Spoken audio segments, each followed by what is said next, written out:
But Coach, thank you for joining me again. Let's take it all the way back to Kenya and how that was. Yeah. So I was born in 1999 in Nairobi.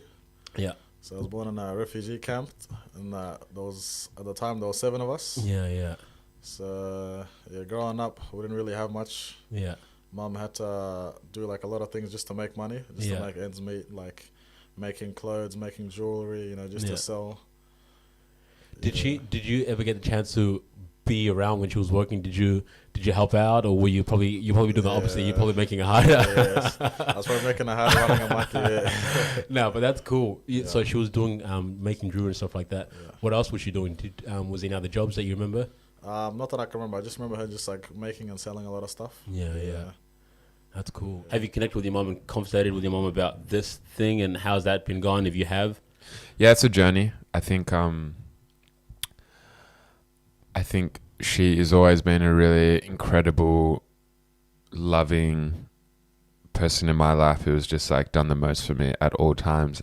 But I think over the past few years in me connecting with my African roots more, I think has been quite challenging at the best of times, just in the way of how we can relate with one another. yeah, But she's always been very supportive of finding my family, and also, just really like injecting you're connecting with your brothers and sisters, your grandma. I want that for you. I'm really happy Remember, for you. even like they took a photo of us. Yeah. Of me and my mom, and then I don't know where's that photo. I've been looking for it for years. Yeah.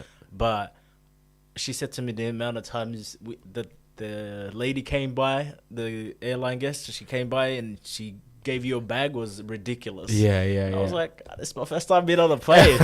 I've never been on a plane in my life. Yeah, I'm yeah, gonna yeah. vomit. Yeah. I think I vomited it myself as well, but because it's so amazing that you and it was just you and your mom. You didn't have any siblings or anything. No. Yeah. How was that not having any siblings? And Oh man, it's I get asked that question a lot, Yeah. especially with people that have it feels like the whole world is on you at Yeah. the same time, because you become that independent person Yeah. where you have to do everything yourself. yeah, But then it's also a blessing and a curse at the same time. So Yeah. it's just I don't know how to explain it, man. It's Yeah. hard. It is hard. It could get hard, but then at the same time, it's like I don't have to worry about somebody nagging yeah. me. You know what I mean? Yeah, like your yeah, older yeah. brother or your younger brother. yeah. You don't have to worry about competing. Yeah, you know. yeah. So I hear that, and I could do what I want to do Yeah. at the same time. And the full focus is on you as well. Exactly, Yeah. yeah. And get spoiled. Yeah, You get exactly. spoiled at a young age, Yeah, So everything you want, Yeah. the toys, the whatever you wanted, you can get it. But yeah, then it gets to the age where you have to actually make a living out of something. You Yeah, know what I mean? yeah. Like you got to go out there. You're the man of the house. You got to bring back all this or all that. yeah. So yeah, it's a blessing and a curse at the same time. Yeah. I love that, man, and I love that your mom did a great job to bring you here, and just sit right there while you vomited multiple times. yeah, man. I remember, like, it's like when you're a child, you don't really remember stuff. I remember mental images. Yeah, I remember, and I think maybe it's because my mum used to tell me a lot. She used to tell me a story about there was a big conflict where the Kenyan tribe was like chasing us, and my mom told me that like I was stuck on a tree, and like when the chaos was unfolding and everyone's running for their lives, and I was stuck on a tree, and my mom came back and she found me and she like took me off the tree and she carried me to safety. Yeah, so I right. think like maybe it's because I've heard the story so much that I've Yeah. started to feel like a connection to that, and I feel like not flashbacks but like images of that. Yeah. But in terms of daily living, everyday life, With your not mom, really. what was the values that you got from her? Even though she was a bit strict, what was the most important things you took from her, and I kind of appreciate that you did.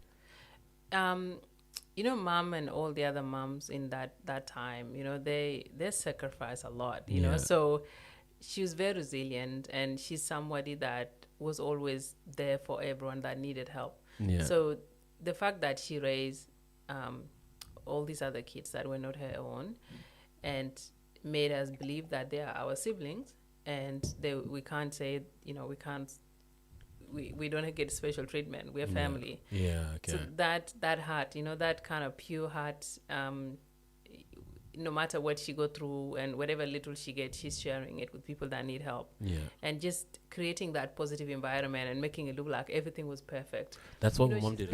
Before I kind of was wanting to start stuff like this, I was very nervous. I was like, I don't know what people are going to think. I don't know about this. And I don't know. I'm not really a person that's usually speaking in front of a microphone or in front of a camera. But then to sit down with my mom and listen to her story of how she was when she was my age. And, at that age, she had, I think, 3 of us, and she was making her way from Sudan to Egypt, and then working her ass off and then bringing us here. So to compare my life and my age compared to what she had to go through and her mentality, that gave me all the power I needed, all the belief I needed, because she jumped 3 countries to get here. All I need to do is get a project out and chuck it on social media, and who cares if people don't like it? Yeah. It doesn't matter. It's not as bad as getting racially abused or attacked or, starving for a while, getting your kids here, making kids safe. Like, that's a bigger challenge. So when I heard that, I was like, Mom, you know what? Actually, what I'm going through is not as bad as what you're going through. Exactly. You just helped me mentally kind of, rewire my brain and realize that I am from a place where there is warriors. Like life back home was, personally as a kid, I grew up with my grandma. Yep. And with my siblings, we were pretty much separated for a small period of time. So my older brother was living with my uncle, was more in the city. Yeah. My sister, she was living with me, but from time to time she went on to live, with my grandma, and so we were very separated, from time to time. Yeah. And my mom was out working somewhere else. I don't know what she was doing because I was a kid. I can't really remember what it was, but it was obviously to provide the food we need. Yeah. It would have been farming or something like that. Yeah, okay. But she was doing what needed to be done to provide the food that we need, or the clothes, whatever, for us to survive, really. Yeah. So we barely got to see her growing up. Yeah. It was only when the process was approved to get us to Uganda, to get us to Australia here, that she finally got us together, and linking with my brother, my sister, my mom. It was an amazing experience. So. I love that. And as much as you were connected with your siblings, you were also connected with your mum as well. Yeah, I was very close to mum. What was the best thing you've learned from your mum? Mum would talk to me for days, just lectures. But one thing I won't forget is she'd always tell me, "You'll never get anything in life if you don't work hard for it." She'd always be like, "Once you're tired, and that's when you'll get the results." Man, because we, had another conversation with the first guest, and she just broke down exactly, our mum's mentality and like, just why they are the way they are now. Yeah. But it's amazing. They're really wise people, man. Honestly, and even my mum, because you and me, I think we connect a lot because, similar story. I a family of 7 as well. Mm-hmm. I've been older. What did you have today earlier before we got here? My mom cooked this really good thing, and it's called fool. Yeah. And what's fool for people that don't know what fool is? It's like some brown stuff. It's super good, and you have it with eggs, and you have to eat it with the bread. It's very good, and you have to put sesame oil on top of it. Yeah, and that's fool. Fool, right? Yeah, full. Yeah, and do you know where it's from? No. It's from Egypt. Oh. Yeah, when we were in Egypt, we would eat a lot of fool. Oh. Yeah, so when you get older, we'll go to Egypt and we could eat some fool there. Okay. How's that sound? Yeah, that sounds great. It sounds like you're really connected with them. Yeah. What's 3 main values that they try to instill in you guys? I think one thing is like honesty, like being true to yourself, being true to others, and integrity comes with that. I think compassion.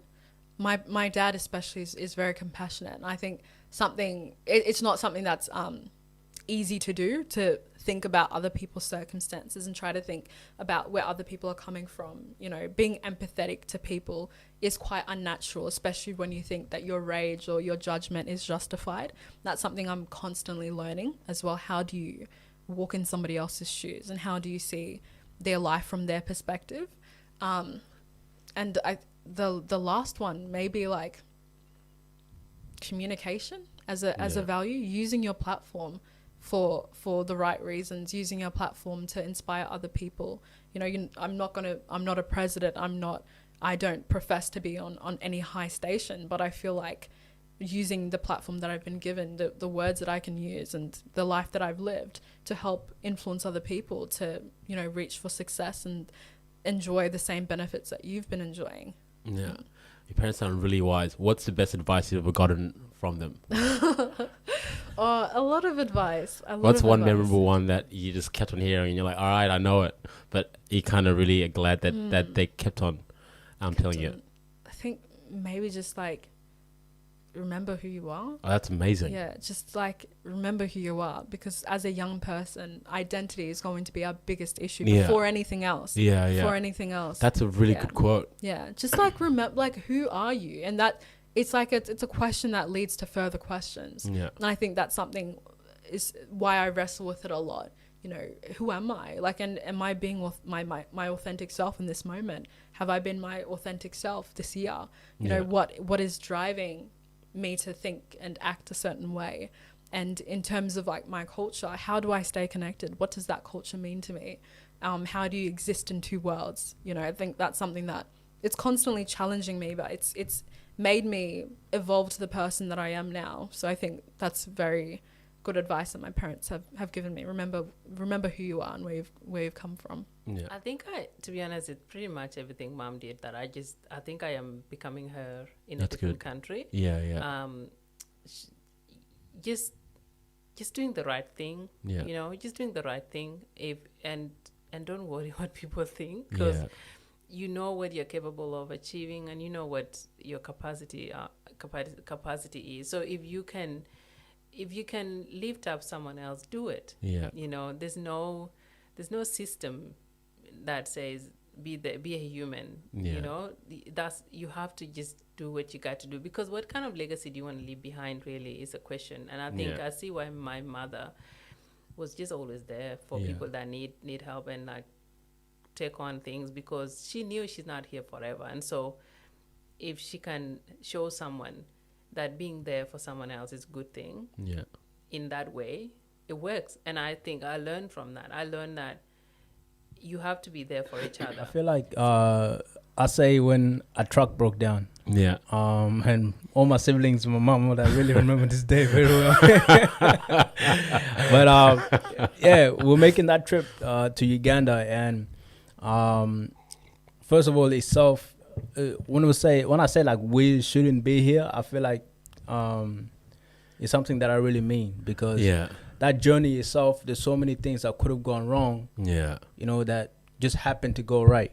You know, and I thank my mom for that, her resilience and her determination. And you know, so man, for you to say that, sorry to interrupt, but that's something that we need to hear more people saying. Like, how lucky you say you were to be here, and you know, same with me, how lucky I am to be here. And that's just something that I think we need to realize and appreciate more. Absolutely, man. Absolutely. And you know, but that's all I wanted to say. But I 100% agree, because there's thousands and millions of people who would want to be where we are right now. Yeah. You know, and I feel like there's times where we take advantage of it. Yeah. But like I really do understand that. Yeah. So back to the story.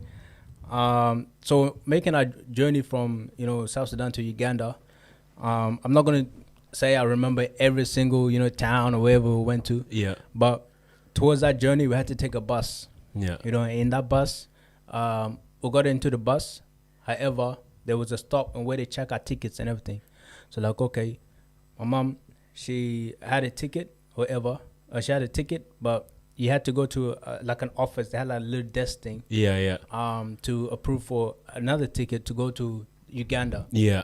But because my mom was a woman, they didn't want to give her the ticket. Yeah, right. And on the table, they had all these tickets laid out. And my mom was arguing with the ticket guy or whatever. It's like, I need my ticket. I've got the money. Why don't you guys give me my ticket? And that was where, my mom, her resilience, her strong will, whatever. Yeah. She goes and I'm not going to say she stole the ticket. Man, you have to do what you got to do, man. You got to do what you got to do. She went and took the ticket and went in the bus, and wow. That's where, you get to realize, the bravery. And as a woman, it was just me, my sister, my brother, and her. Yeah. There was no man there to protect us if anything happens. Yeah. There was no big... We were little kids. We were tiny. Yeah. We couldn't even do much if anything was to break out. Yeah. So for her to do anything like that just goes to show her bravery and how much she really wants to, take us to where we need to. Because I feel like she had a vision herself, and it was, it can obviously be seen by the way she handled herself. Yeah. How she saw obstacles, but also came up with solutions and did what needed to be done to get us to where we are. And here we are. So and that she would have been thinking about that. Like she would have had a destination. Like no matter what is going to be in the way, we're going to get over that because I have this vision that I need to get to. I need to get my kids there. I need to give my kids this opportunity that I I don't have here. Right on, man. Absolutely. And that just mentality that they have, it's just ridiculous. It's honestly, man, I think every time I'm just like, where does it come from? Is it hardships? Is it because they face challenges? Is it because, is it because a lot of the time the women, in Sudanese culture, there's no male figure there to be like, okay, I'm here for you or whatever. Men are usually out doing their own thing, so the women have to, stand guard and look after the kids and provide. Also protect the times and give them food, shelter, and also at the same time.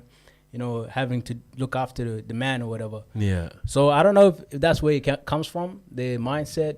Man, I think it was amazing because my mom did an amazing job at,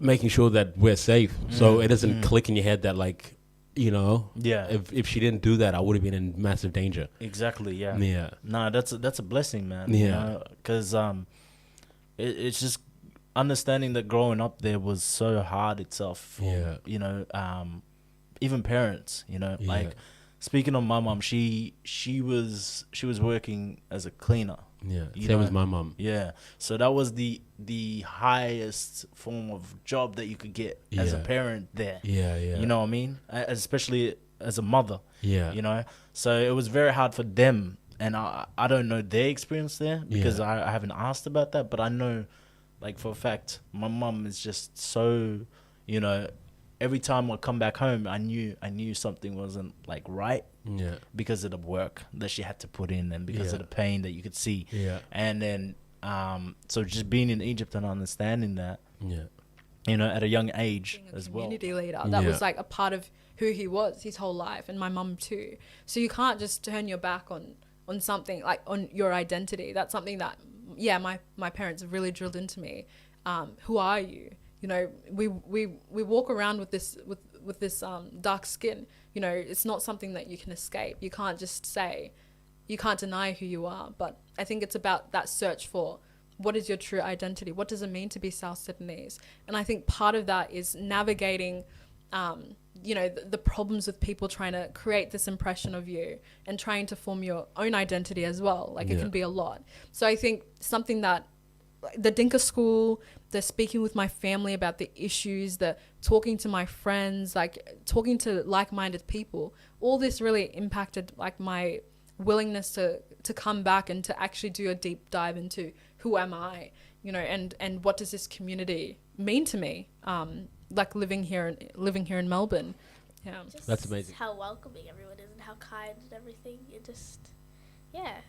Everyone's just so nice. Yeah. I love that. That's amazing. Who do you look up to? Who's your idol? My siblings and my mum. Yeah. Who's your favorite sibling? I can't ask that. Am I your favorite sibling? Yeah. Okay, I'm glad to hear that. No, amazing. I'm glad that you think that. What about Mason? Who's his favorite sibling? Probably me. Yeah.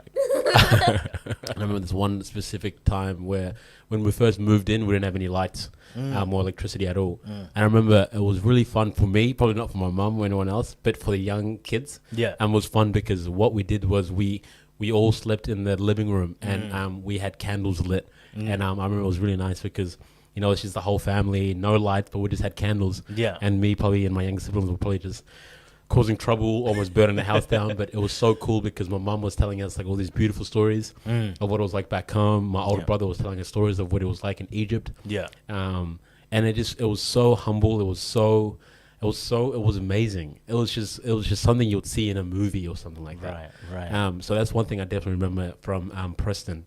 And yeah. that's forever in my heart. Yeah. You know, just that sense of real family. That was just like an amazing feeling. Yeah. But yeah, you know, I'm glad that I remember that. Thanks to you, you brought that back into my my head. Any more shout outs you want to give out there? Shout out my mom, man. Yeah, for sure. Yeah. You gotta shout out the Hajjas, you know. Yeah, Hajjas, you have to. The dads, of course, but you know, we know who's holding it down. Yeah. So shout out to all the South Sudanese moms out there for holding it down and you know, raising us to be who we are today. Yeah. I think that's the most important thing. So, you know, shout out to my mom as well. Shout out to Hajja, that's it. Haja, simple. And that means mother. So shout out to Hajjas, all the Hajjas out there. Much love. What would you like to say to the people? I would like to say that I know my mom's definitely gonna watch this. Please leave a like and subscribe for us. Yeah. For both. And subscribe, leave a like, smash that like button, and everything. Oh, thank you, Mason. So thank you. I'm very happy that you joined me. I'm very happy, Mason. You made my day. Well, thank you for joining me, Mason. Yeah. I had so much fun. Yep. Now it's time to do Jennifer's interview. Yes, and now it's time to do Jennifer's interview. Do I take off my mic now? Yeah, we can take off the mics now. Okay. That was amazing.